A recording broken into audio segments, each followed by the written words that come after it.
Dear students, welcome to my online class.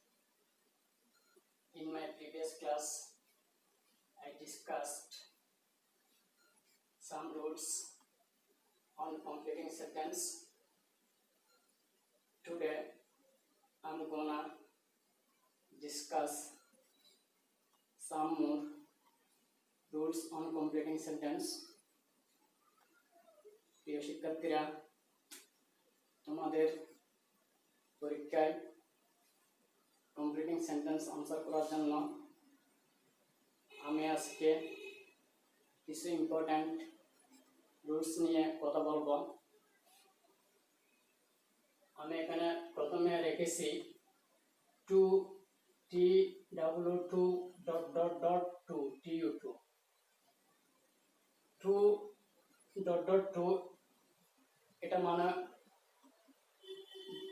বোঝায় এতই যে 2.2 যুক্ত সেন্টেন্সের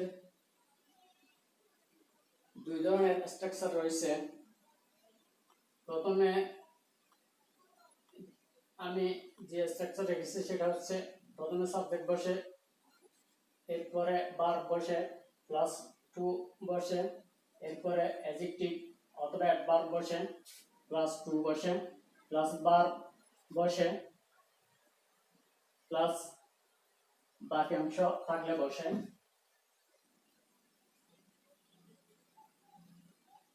এক্সাম্পল হিসেবে আমি এখানে দিয়েছি I was too busy to talk to him. আমি এতই ব্যস্ত ছিলাম যে তার সাথে কথা বলতে পারিনি। এখানে সাবজেক্ট I বসছে, এরপরে ভার্ব was, এরপরে to বসছে, এরপরে অ্যাডজেক্টিভ busy বসছে, এরপরে to এই to বসছে, এরপরে ভার্ব, এখানে ভার্বের বেস ফর্ম বসবে, ভার্বের বেস ফর্ম টক বসছে, এরপরে বাক্যাংশ to him বসছে।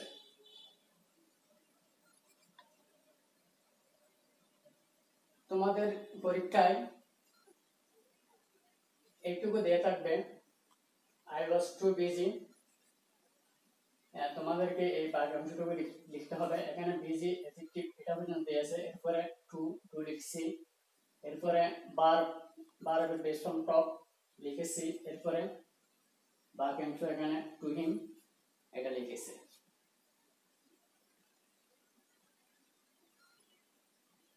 এখানে 2.2 যুক্ত সেন্টেন্সের আরেকটা স্ট্রাকচার হচ্ছে subject plus verb plus 2 plus adjective অথবা অ্যাডভার্ব, এরপরে ফর, এরপরে থাকে পার্সোনাল অবজেক্ট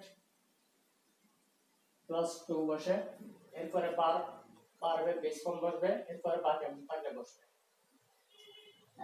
এটার স্ট্রাকচার এটার ডিফারেন্স হচ্ছে এখানে একটা ফর বসতেছে, অ্যাডজেক্টিভ অথবা অ্যাডভার্বের পরে ফর বসতেছে, এরপর একটা পার্সোনাল অবজেক্ট বসতেছে।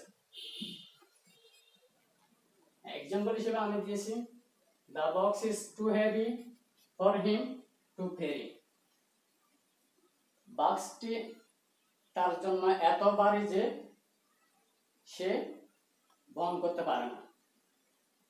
তোমাদের পরীক্ষায় the box is too heavy for him এইটুকু দিয়ে থাকবে,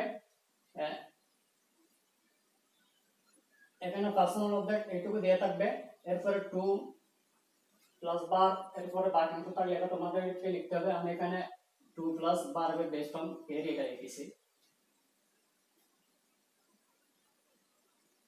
প্রথম স্ট্রাকচারের ক্ষেত্রে I was too busy to talk to him. আমি এতই ব্যস্ত ছিলাম যে তার সাথে কথা বলতে পারিনি। এখানে টু যুক্ত ভার্বের কাজটা সাবজেক্টের দ্বারা হয় বোঝায়, কিন্তু এখানে the box is too heavy for him too very এই স্ট্রাকচারের ক্ষেত্রে টু যুক্ত ভার্বের কাজটি সাবজেক্ট দা বক্স এর দ্বারা হচ্ছে না।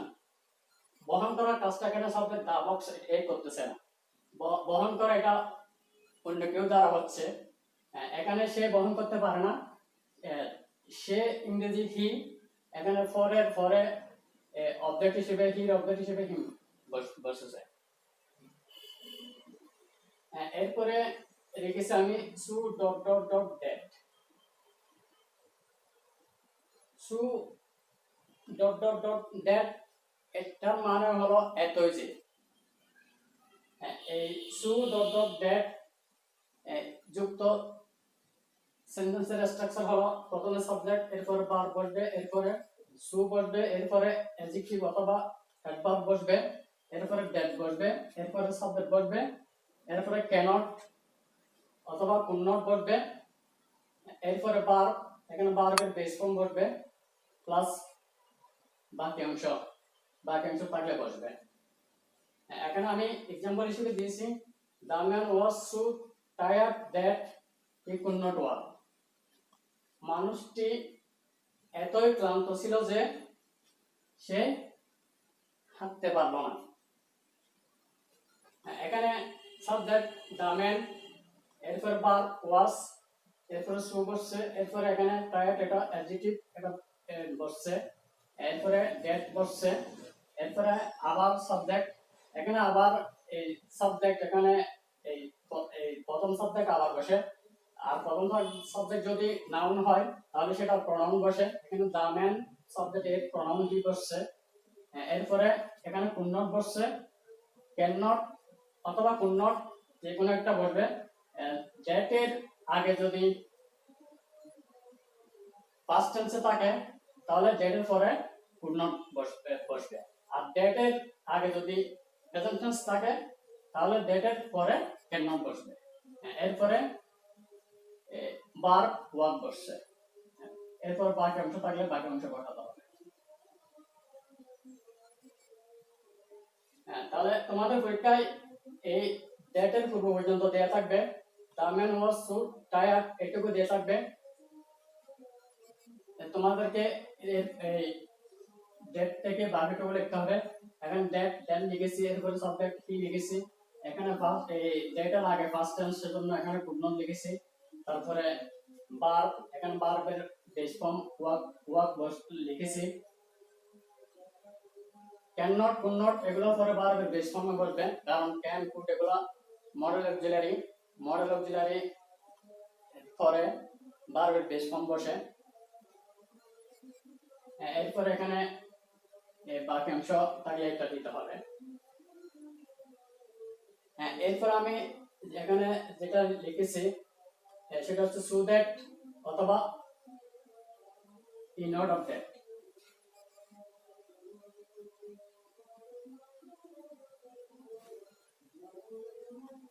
সো দ্যাট অথবা ইন অর্ডার দ্যাট মানে হচ্ছে যাতে, সো দ্যাট অথবা ইন অর্ডার দ্যাট এটা উদ্দেশ্য বোঝাতে ব্যবহৃত হয়। সো দ্যাট আর অথবা ইন অর্ডার দ্যাট যুক্ত সেন্টেন্সের স্ট্রাকচার হলো প্রথমে সাবজেক্ট বসবে, এরপর ভার্ব বসবে, এরপরে কিছু থাকলে বসবে, এরপরে সো দ্যাট বসবে অথবা ইন অর্ডার দ্যাট বসবে, এরপরে আবার সাবজেক্ট বসবে, এরপরে ক্যান মে, ক্যান অথবা মে অথবা কুড অথবা মাইট বসবে। ক্যান মে বসবে সো দ্যাট এর আগের অংশটি যদি প্রেজেন্ট টেন্সে হয়, আর কুড মাইট বসবে সো দ্যাট এর আগের অংশটি যদি পাস্ট টেন্স হয়। এরপরে ভার্বের বেস ফর্ম বসবে, এরপরে বাকি অংশ থাকলে সেটা বসবে। আমি এখানে एग्जांपल হিসেবে দিয়েছি হি ওয়ার্কস হার্ড, সে কঠোর পরিশ্রম করে, সো দ্যাট যাতে হি মে প্রসপার ইন লাইফ, সে জীবনে উন্নতি করতে পারে। এখানে সাবজেক্ট হিসেবে হি বসছে, ভার্ব ওয়ার্কস বসছে, এরপরে হার্ড, এখানে হার্ড বসছে, এরপরে সো দ্যাট বসছে, এখানে সাবজেক্টের জায়গায় ইন অর্ডার দ্যাটও দেওয়া যাবে। এরপরে আবার সাবজেক্ট হি বসছে, এরপরে এখানে মে বসেছি, ক্যান মে কুড মাইট থেকে যে কোনো একটা বসাতে হবে। এখানে মে বসেছি কারণ এর আগেরটা আগে সাবজেক্টের আগের ক্লজ এটা প্রেজেন্ট টেন্স আছে, সেজন্য এখানে মে অথবা ক্যান বসানো যাবে। এরপরে বার বসাচ্ছি পুষ্পার, এটা বারের base form. Can May could মাইট এগুলো পরে বারের বেস ফর্ম বসবে। এরপরে বাকি অংশ ইন লাইফ এটা বসাচ্ছি। That's all for this lesson. Thanks for